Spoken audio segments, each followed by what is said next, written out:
The American acquisition of Florida stands as a pivotal moment in U.S. history, shaping the nation's expansion and identity. As the young American republic pushed its borders southward, it sparked a complex web of conflicts and power struggles that would forever alter the course of the region. The fate of a continent hung in the balance, as the acquisition of Florida ignited a fire that would burn for generations to come. As the American Republic continued its expansionist endeavors, the territorial landscape of Florida underwent a significant transformation. The Treaty of Paris in 1763 marked a pivotal moment, as Florida was transferred from Spanish to British control, only to be returned to Spain in 1781 following the American Revolutionary War. This seesaw of ownership had profound implications for the region, as Spanish governance struggled to assert its authority over the vast and disparate territory. The Spanish military presence, already tenuous, was further weakened by the constant shifting of borders and the drain of resources to other colonial endeavors. The power vacuum created by weak Spanish governance allowed for the emergence of a unique phenomenon: the establishment of maroon communities, comprised of runaway slaves who had escaped from plantations in the southern United States. These fledgling settlements, often hidden deep within the Florida wilderness, became beacons of freedom for enslaved individuals seeking refuge. The most notable of these communities was the Mocama village, situated near present-day Jacksonville, which thrived as a haven for African Americans and Native Americans alike. As these maroon communities grew in size and influence, they began to exert pressure on the Spanish authorities, who viewed them as a threat to their already precarious control over the territory. Meanwhile, American settlers and traders, eager to expand their economic and territorial horizons, began to make incursions into Florida, often under the guise of legitimate trade or exploration. These illicit forays, frequently sanctioned by state and federal authorities, aimed to exploit the region's natural resources and undermine Spanish sovereignty. The most notorious of these adventurers was William Augustus Bowles, an American mercenary who, in 1792, launched a series of raids on Spanish forts and settlements, seeking to carve out his own fiefdom within the territory. Bowles's actions, though ultimately unsuccessful, served as a harbinger of the larger struggle for control of Florida that would soon unfold. As the U.S. frontier continued its relentless push southward, pressure mounted on the Spanish borders. The Louisiana Purchase of 1803, which saw the United States acquire a vast tract of land from France, further exacerbated tensions between the two nations. American settlers, emboldened by their government's expansionist policies, began to encroach upon Spanish territory, sparking a series of skirmishes and border disputes that would eventually contribute to the outbreak of war. The stage was thus set for a decades-long struggle over the fate of Florida, as the United States, driven by its insatiable hunger for land and resources, prepared to challenge Spanish dominance in the region. As the United States continued its relentless push southward, rising security concerns began to permeate the nation's consciousness. The porous border between American territory and Spanish Florida created an environment ripe for instability, with marauding bands of Native Americans, runaway slaves, and opportunistic adventurers exploiting the power vacuum. In response, the U.S. government initiated a series of measures aimed at bolstering its southern defenses, including the establishment of military outposts and a deployment of troops to the region. It was amidst this backdrop of escalating tensions that the Seminole people, a loose confederation of Native American tribes inhabiting central and southern Florida, began to organize resistance against U.S. expansion. Led by charismatic leaders such as Comanche, an influential chief who had forged alliances with other Native American groups and runaway slaves, the Seminoles employed guerrilla tactics to harass and disrupt American settlements and trade routes. These early skirmishes marked the beginning of a protracted and bloody conflict that would come to be known as the Seminole Wars. The outbreak of the War of 1812 further complicated the already volatile situation in Florida.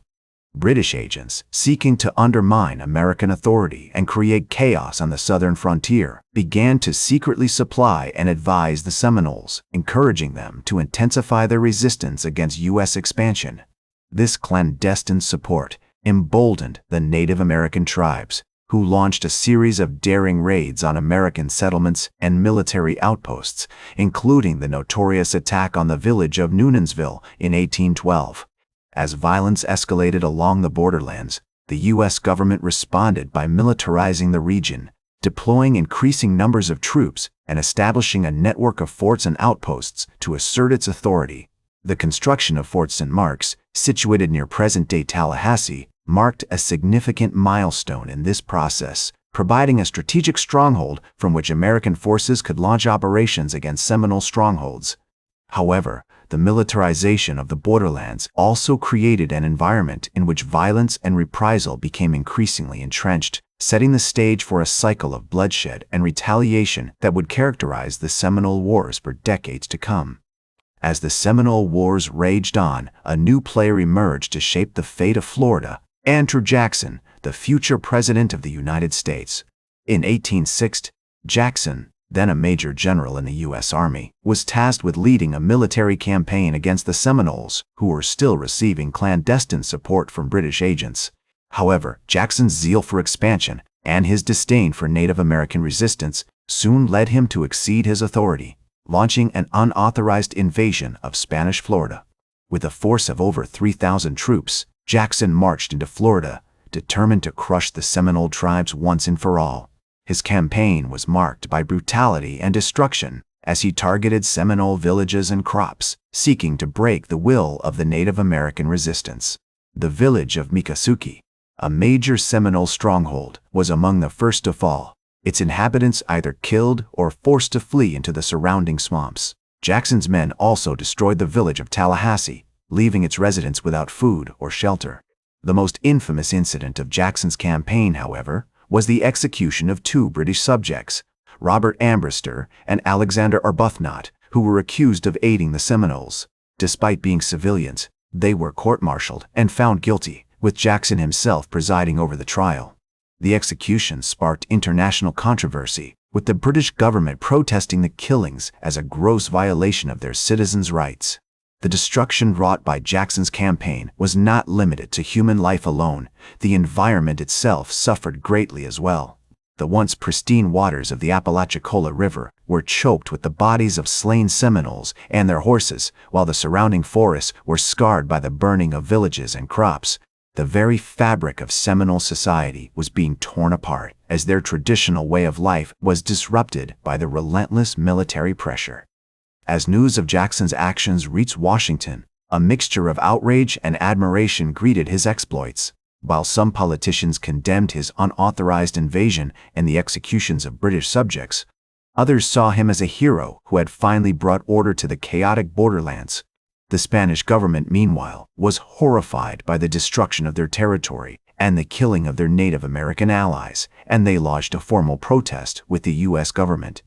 As the Spanish government grappled with the aftermath of Jackson's invasion, their weakened imperial position became increasingly evident. The once mighty empire was now struggling to maintain control over its territories, and the loss of Florida seemed all but inevitable. In this context, John Quincy Adams, the U.S. Secretary of State, saw an opportunity to negotiate a favorable agreement with Spain. Adams, a skilled diplomat with a deep understanding of European politics, recognized that the key to securing Florida lay not in further military conquest, but in clever diplomacy. Adams's diplomatic strategy was to use the U.S. military occupation of Florida as leverage to pressure Spain into negotiations. By maintaining a strong military presence in the region, Adams hoped to convince the Spanish that resistance was futile and that ceding Florida to the United States was the most pragmatic solution. This approach was not without risks, however, as it relied on the assumption that Spain would ultimately prioritize its own interests over those of its Native American allies. In 1818, Adams began a series of negotiations with the Spanish envoy, Luis de Oñez, in an effort to establish a clear boundary between U.S. and Spanish territories. The talks were complex and often contentious, with both sides seeking to maximize their gains while minimizing their concessions. Adams, however, remained resolute in his pursuit of Florida, using every available tool at his disposal to wear down the Spanish negotiators. One of the most significant challenges facing Adams was the question of boundary demarcation. The U.S. and Spain had long disputed the border between their respective territories, with each side claiming large swaths of land as its own. Adams proposed a compromise, suggesting that the Sabine River be established as the boundary between the U.S. and Spanish Texas. This proposal was met with resistance from Núñez, who argued that such a boundary would leave Spain vulnerable to further U.S. expansion. Despite these challenges, Adams persisted in his negotiations, using a combination of diplomacy and coercion to push the talks forward. In February 1819, after months of grueling negotiations, Adams and Núñez finally reached an agreement. The Florida Cession Treaty, also known as the Adams-Núñez Treaty, stipulated that Spain would cede all claims to Florida in exchange for $5 million and the establishment of a clear boundary between U.S. and Spanish territories. The terms of the treaty were far more favorable to the United States than anyone could have anticipated. Not only did the U.S. gain control of Florida, but it also secured a significant portion of present-day Louisiana, Arkansas, Oklahoma, Texas, New Mexico, Colorado, Utah, Nevada, Arizona, California, Oregon, Washington, and parts of Montana, Wyoming, and Idaho. The treaty marked a major milestone in the expansion of the United States, cementing its position as a continental power and setting the stage for further growth and development. As news of the treaty spread, reaction was mixed. Many in the U.S. celebrated the acquisition of Florida, seeing it as a major victory for American expansionism.